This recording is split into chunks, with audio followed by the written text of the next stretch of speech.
I'll call the person to it and I'll call. Yeah. I'm trying to give everyone the option. Yeah. So, Yeah. maybe that's. Smaller crew. Yeah. That's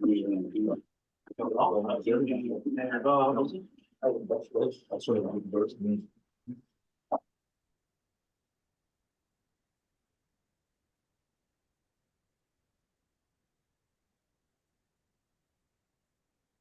I call our meeting to order. We begin today by acknowledging that the land on which we gather is the traditional territory of the Willistock Whig. These territories are covered by treaties of peace and friendship of the Willistock Whig people first signed with the British Crown in 1725. Attendance has been taken. Approval of the agenda.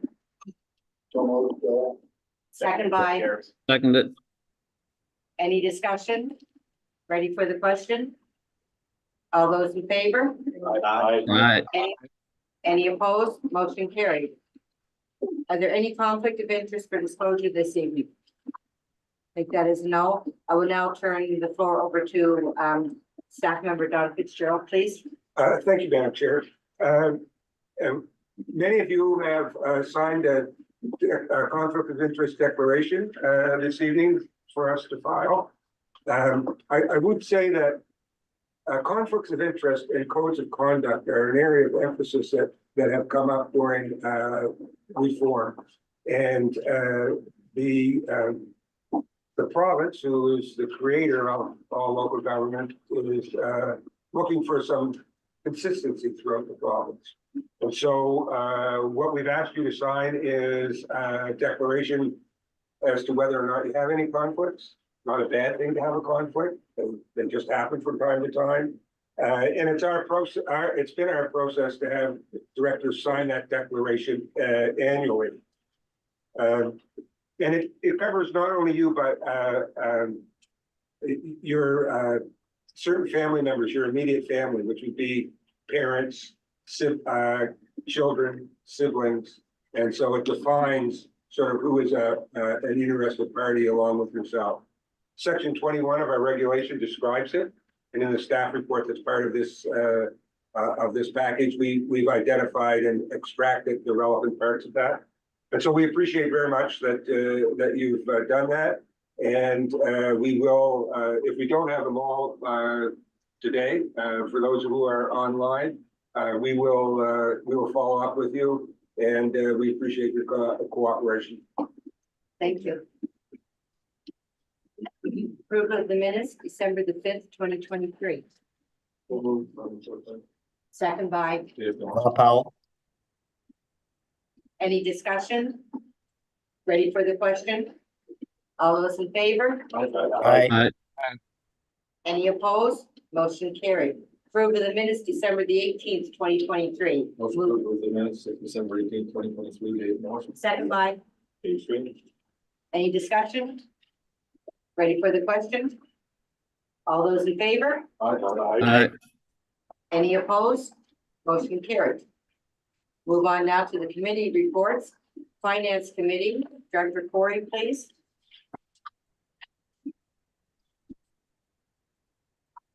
You're on mute. Just slow to get off the pace here tonight, so the meeting, the Finance Committee met on December the 5th, 2023. You may have all remember that day. It was a long day. So the meeting was called to order by the chair at 12 o'clock. The chair provided an update in the budget process, and Mr. Fitzgerald outlined the possible steps forward. There were limited options available to the board with regard to the budget. The first is to have a motion to renew the amended budget, as that was the vote that failed at the board's October 26th meeting. The original budget that was distributed was never voted on and therefore could not be considered. The board would consider a motion to renew, which is passed by a simple majority. If the motion passes, then the 2024 amended budget is voted on. For the budget to pass, 2/3 of the voting members present, representing at least 51% of the total population represented by the voting members present, must vote in favor. The other options are to begin the budget process again, which would then be subject to the Regional Service Delivery Act 45-day waiting period for a vote to be held, or to inform the province that we are unable to approve a budget and they would determine a course of action.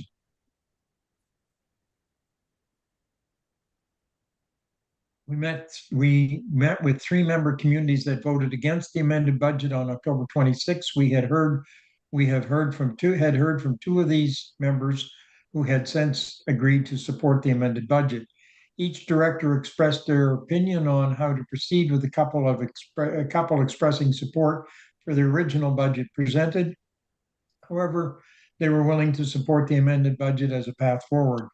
The consensus was the motion to renew should be brought forward to the board so the amended budget could be considered. Timing on this vote was discussed, and it was decided that this vote would be added to the board meeting that evening, rather than wait to vote on it at the end of the week. Director Fox will send out a notice that he plans to make a motion to amend the agenda for tonight's meeting to include the budget vote. There being no further business, the meeting was adjourned at 12:31 p.m.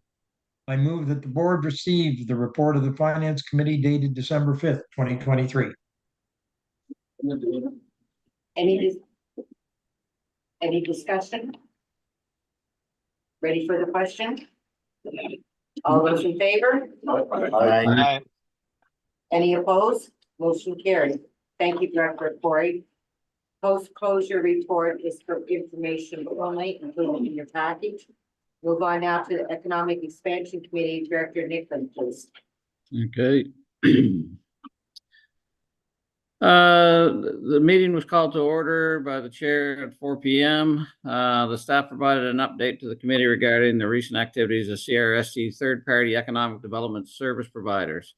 At the previous meetings of the committee, the issue of labor market partnership forum for the region was raised. The CEO reported that the Ignite had held meetings to reform the Capital Region Employment Workforce Committee that will serve as LMPF for the Capital Region. Those in attendance at the meeting were primarily from the provincial government and members of the regional chambers of commerce. CEO Smith also reported that Ignite had completed community readiness profiles for each of its communities and an assessment for the region, and that those plans will be shared with the entities in the new year. Ignite has been continuing to host many events, such as job fairs, and has a calendar available to the public for showcasing events and opportunities across the region. The CEO also reported that he is working with Ignite, working NB and ONB to set targets pursuant to the Workforce and Labor Force Agreement with PEDAL. And that once targets are set for 2 years, or for year 2, he will report back to the committee. In year 1, the groups will work together to set targets and will report back to the Economic Expansion Committee.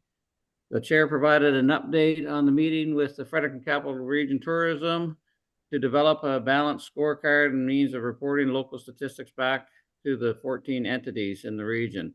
The chair cited that is a challenge insofar as what the service measures and their statistics are released.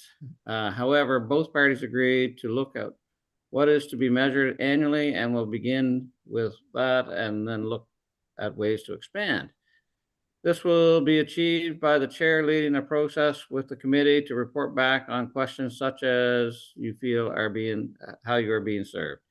The chair also reported an update of a meeting with Ignite to develop a balanced scorecard as well. The chair reported that this will be a more robust process out of the gate to get started, as they have more local statistics to offer each community in the areas that they are serving. A balanced scorecard is an effort to ensure an awareness and the added level of accountability for member entities. The scorecard matrix will have to relate to what can be actually measured to ensure consistency with the existing MOUs. In discussions, the chair cited the need for the communities to express what they developed what they want to be developed or advanced in their respective areas. Member Meunier reported that Arcadia would be working with Ignite and UNB to conduct an agricultural woodlot and farmland survey in January, February, with the aim to finding out what owners in the area need to thrive or survive, and will be analyzed by the Research NB and UNB to develop a strategy for those in the industry to grow and going forward.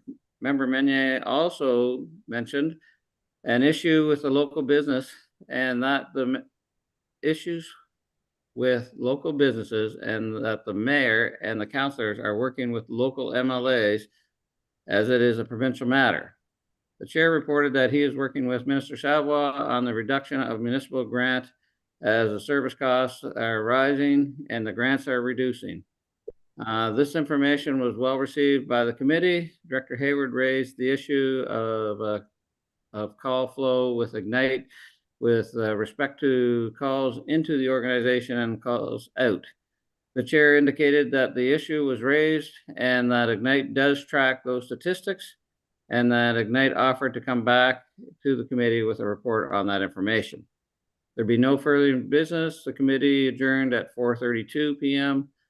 I move that the Capital Region Service Commission receive the report on Economic Expansion Committee dated February 6, 2024. Can you just say it out loud? So, I'll second David Sweeney. thank you. Any discussion? Ready for the question? Oh, sorry. Thank you, Mr. Chair. I'm just curious if there's a policy or any guidelines that staff might inform me on regarding how directors here are to interface with ministers or other government officials. Because I know, for example, in the city of Fredericton, a councillor is not free to go meet with a minister and represent the whole council unless they've been specifically tasked by resolution to do so. And it's usually our mayor that does that. So when I read that the chair reported that he's working with Minister Savoy, I don't understand the scope of that relationship. Although I'm very thankful for those conversations and any successes there, I want to take time to say thing, but I just don't know. Which staff member would like to respond? I can respond to that. Please. So our bylaws do identify that the chair is the official spokesperson for the organization. In the past, a certain amount of latitude has been devolved to committee chairs so that they can be opportunistic in terms of interaction with ministers. But on an ongoing basis going forward, the official spokesperson is the chair, or in his or her absence, the deputy. Answer your question. Absolutely. Thank you very much. Okay, any further discussion? Ready for the question? All those in favor? Any opposed? Motion carried. Thank you, Director Pickman. Community Development Committee. It would normally be Director Rogers, but she's absent tonight, so I'll ask staff member Don Fitzgerald to give a report, please. Thank you, Madam Chair. I'm happy to deliver the committee report on behalf of Director Rogers. The committee met in early part of December on the 12th, and the overriding purpose of the meeting was to hear from Horizon Health community developers, who are a group of employees who are tasked with addressing the social determinants of health in our communities. And they observe that, I think they're rightly so, that about 90% of the drivers behind good physical and mental health are items that are outside the healthcare system. And so that's the purpose, that's why Horizon developed this position. They work on a variety of areas, and we have put their slide with respect to what are the social determinants of health into the staff report that's in the package, and some of them not an exhaustive list, but they deal with housing, employment security, food security, basically all that stuff that's towards the bottom of Maslow's hierarchy for safety and security. And during that time, during the meeting, they did talk about a number of projects that they're involved in, such as Dial-A-Ride, student food programs, Meals on Wheels, seniors drop-in centers, community gardens.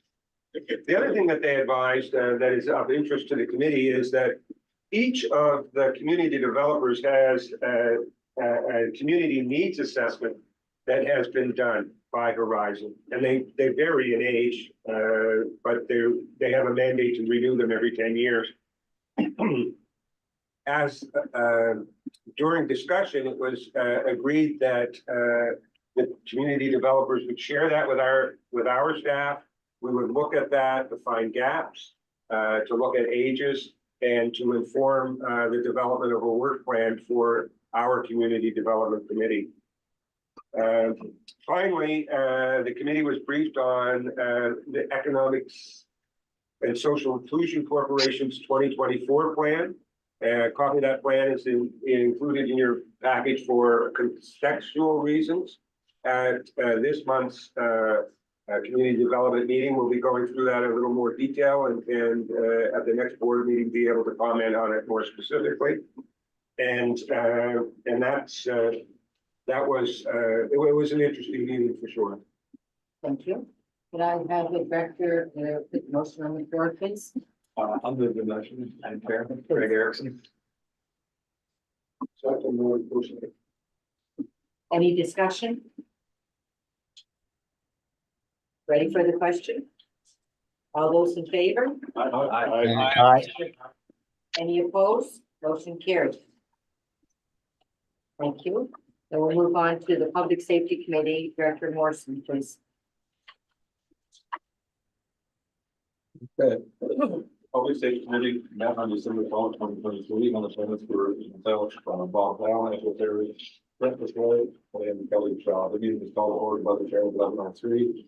The meeting began with an overview of the first advisory forum held on December 4th, which consisted of two quarterly reports presented by the RC, including a caption and document. The committee then discussed the addition to the advisory forum of Marshall Kalumbi, Senior Program Advisor to the Regional Medical Officer of Health in the capital region, as suggested by staff of the Department of Public Safety. The terms of reference to the forum specify the minimum invitees and allow for addition of additional members. The committee felt it would benefit to access specialized knowledge within the advisory forum for the purposes of public safety. For next steps, the committee discussed the topics to be highlighted in future advisory forums with a focus on the different lines of business within the Department of Public Safety. Staff were tasked with the development of the draft 2024 schedule of meetings, subject to discussion at the February Public Safety Committee meeting. There will be no further business. The meeting was adjourned on November 27th at 10 a.m. I move that the board receive the report of the Public Safety Committee dated February 6, 2024. Second by, any discussion? Yes. I've been made aware that Mrs. Kalum's moving out of the province and changing employers in the near future.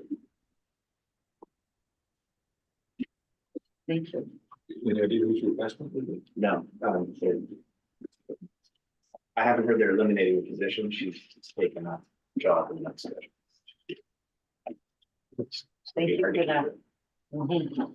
Any further discussion? Ready for the question? All those in favor? Aye. Any opposed? Motion carried. Thank you, Director Wilson. The Audit Committee, Director Howard, please. Okay, Audit Committee met in January 1824. I just boiled myself, my chair, the two, vice chair, I'm Robert Town, the three-bell, David Butcher, Bob Smith, CEO, Dan Gerald, COO, Brent Bay, Lee, Mary A. London, our CFO, John Lawrence, Albert, and Strait, auditor. The meeting was called to order by the chair and thought. The auditors were Mr. Lawrence and Mr. Fink, reviewing the audit plan document, which summarizes the process used by the auditors in the completion of their duties. A copy of the letter is attached to you for your information. In camera, session, with the audio space held, we execute on the staff. The committee is satisfied that the audit process will proceed in a proper manner, and you need again, we must review the ground statement, preparation for the AGM meeting, and there will be no further business, no, the meeting adjourned at 12:47 p.m. Motion, I move that the board receive the report of the audit committee dated February 6, 2024. Second, Can you say your name, please? Director Pleadwell. Thank you. Any discussion? Ready for the question? All those in favor? Aye. Any opposed? Motion carried. Thank you, Director Mallory. The Oversight Committee, Director Powell, please. Thank you, Madam Chair. The Oversight Committee met on January 22nd, 2024. In attendance was Robert Powell, Chair, Richard Corey. Oh, Okay, just a minute, sorry. This should be in camera. Right, so, So you'll stop recording, right? yeah, and there should be a motion passed to go in camera. Dawn, that's not how we did it last time. I'm sorry, am I wrong? We didn't do that last time. Last time we did just. Okay, so, I'd like to express my profound apologies. That's okay. So we can carry on. Okay, Director Powell, please. all right. Start all over. The Oversight Committee met on January 22nd, 2024. In attendance was Robert Powell, Chair, Richard Corey, Kelly Shire, Board Secretary, Judy Wilson-Shee, Vice Chair, John Smith, CEO. The meeting was called to order by the Chair at 2:00. The Chief Executive Officer spoke to the progress being made on this strategic goals to the end of the fourth quarter of 2023. A copy of that summary is attached in this report. The committee was satisfied that acceptable progress had been made during the quarter, particularly considering the mandate expansion, emanating from the local government reform. The CEO will review with the board at its meeting, giving directors the opportunity to pose their own questions to him. The CEO was very pleased with the board and was able to come together to pass a budget for the Capital Service Region Commission. There was no further business at the meeting, and it was adjourned at 3:25 p.m. I move that the Capital Region Service Commission receive the report from the Oversight Committee dated February 6, 2024. Martin. Any discussion?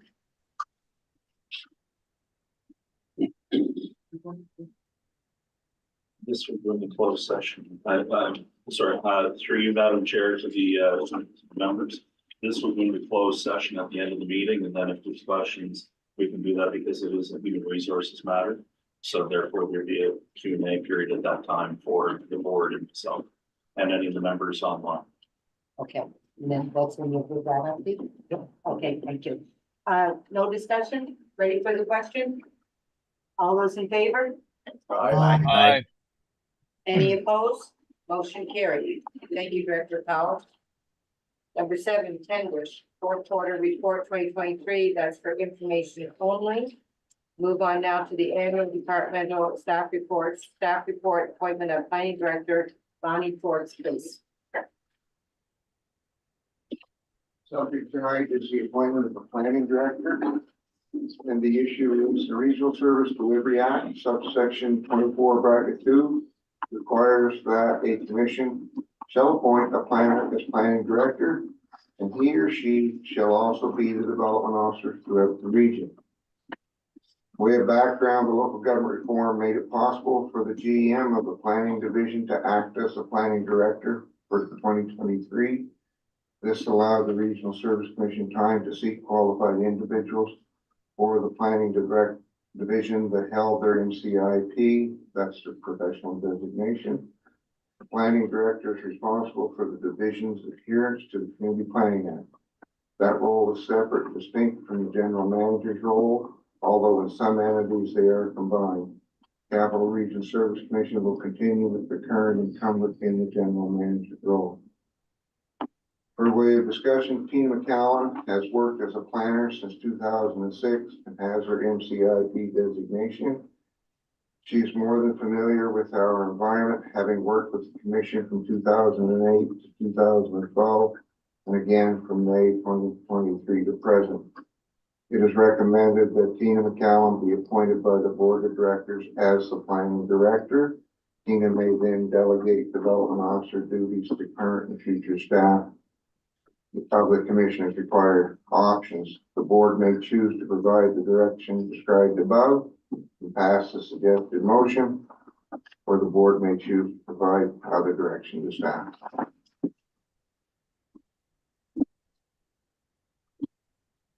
So directors, do you want to go with the recommendation or provide a different suggestion?